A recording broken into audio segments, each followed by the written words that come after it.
ഉത്രട്ടാതി ആചാര ജലമേള. പങ്കെടുത്തത് 26 പള്ളിയോടങ്ങൾ.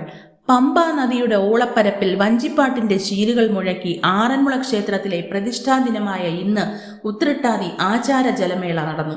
കന്നിമാസത്തിലെ ഉത്രട്ടാതി നാളായ സെപ്റ്റംബർ 18-ന് ആറന്മുള വള്ളംകളി നടക്കുന്നതിനാലാണ് ആചാരം നിലനിർത്താൻ പാർത്ഥസാരഥിക്ക് മുന്നിൽ 26 പള്ളിയോടങ്ങൾ അണിനിരന്നത്.